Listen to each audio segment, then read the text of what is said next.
you need consent, agency, a warrant to re-enter an apartment to arrest a domestic violence suspect after you left to go talk to the victim? Okay, my name is Anthony Bandiero, attorney for Blue to Gold Law Enforcement Training, bringing a roadside chat from beautiful Mount Pleasant, Texas, where I've been teaching here, the Texas DPS and other surrounding agencies. So I have some time on my hands. So what better way to spend my time in a hotel room than to talk to you folks? So this question comes from an officer in Ohio. So he says, look, all right, you got consent to enter an apartment for an investigation, okay? You witnessed a domestic between the two parties. So we're good. We got PC. Looks like they even have solid PC. It happened in their presence. Now, you arrest one party and take them outside. You go back into the apartment to arrest the other party. So everybody's getting arrested tonight. If you go onto our website, bluetogold.com, and you go to the store, there is a funny koozie that we have and also a shirt. And you're gonna love it. It's a really funny graphic, and it says it's not a party until the cops show up, right? So this is definitely a party. The cops are there, and that's how much fun they had. Too much fun. They started hitting each other. So, do you need consent to enter a second time after all officers exited, but the call isn't over, right? There was no explicit withdrawal of consent between the arrests.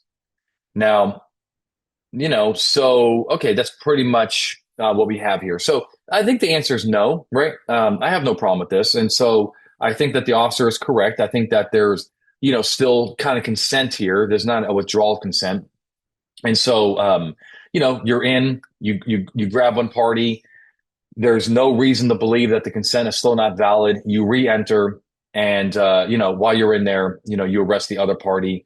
A court could say, well, they didn't, give you consent, I guess, to go in there and arrest them. But that's not really the question, right? The question is not necessarily that, you got consent to arrest them, right? I mean, if you're in a house investigating a domestic and they let you in to investigate that domestic, did they really give you consent to arrest them? They're hoping that they don't go to jail. But if ultimately you develop probable cause that one of the parties committed a domestic, then you arrest them because they're in the living room. It wouldn't be like you're not going to uphold that by necessarily saying you gave me consent to arrest you, right? The question is, are you lawfully present, right? Are you lawfully present? So here, the officers were in the house originally lawfully, right? They got in, what's going on here, et cetera, et cetera. And then the reentry is part of that consent to enter. Now, the other thing, let's throw in a monkey wrench, right? Let's say that we're in the house lawfully, right? And, we arrest somebody and we take them out and we want to come right back in. But, as we're coming back in, the other party says, don't come in the house, right? That throws a monkey wrench into it, especially if they say that before you get into the house. Now, if they say it after you get into the house and you got in there with express or implied consent, it's probably too late by then, right?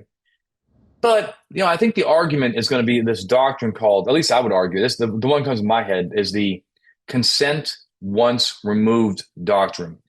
The consent once removed doctrine, it's a funny name, by the way. It doesn't really make a lot of sense why they call that, but they should just call it too late. You already gave me consent, but doctrine.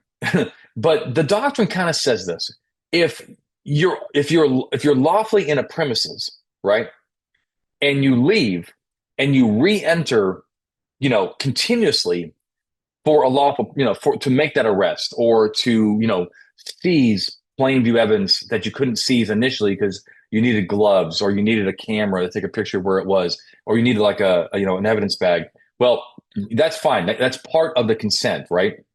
And I guess it's removed because I guess presumably you have to justify it because I guess the homeowner doesn't want you in there, right?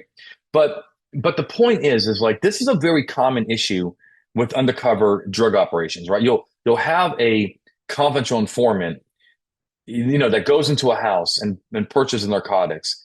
They leave, presumably the consent has been removed, right? Because you left, but then the police just quickly re-enter and make the arrest. Courts, generally speaking, uphold those reentries under this consent once removed doctrine because they said that it's kind of continuous, right? It's almost, at least analytically, it's as if the cops came in when the CI was actually in the apartment, for example. It doesn't really make a big constitutional difference that the CI left and then brought his friends back into the apartment. Whether you buy that or not, I think that the courts are trying to give the officers a little leeway to do what they normally do without you know, tripping over themselves, trying to figure out whether or not they're slicing every instance, second by second.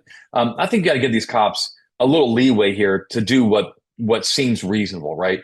You have the drug purchase inside the house. The arrest team is outside. The CI comes out. He goes like this, which means that he bought an ounce of cocaine, and then the cops enter to go arrest him. Ideally, you would have an anticipatory warrant for that, meaning that the triggering event would be the thumbs up, meaning that the cocaine was purchased and so forth. But regardless, the courts would uphold that under this consent once removed doctrine. To me, this is kind of similar to that, right? So I guess at the end of the day, the easiest way to analyze this is that consent has not been removed, right?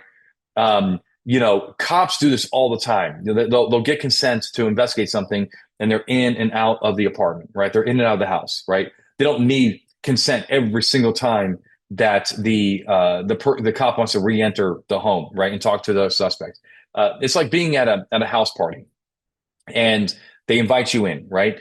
And then you go into the backyard, and then you have to use the bathroom, and then you go out backyard again, and then you want to go grab some chips, and then you go back and And do you need consent every single time you ping pong back and forth outside the home? Of course not. This is actually very similar, right? You don't need consent for every single intrusion. It's part of the overall consent. All right. I hope that this has helped. It's a very interesting conversation. If you, at least I think it is. So if you like what I'm doing here and you want to support the channel, can you do me a favor? It really is something small. Like, subscribe, share with your friends, comment. And until next time, my friends, you stay safe.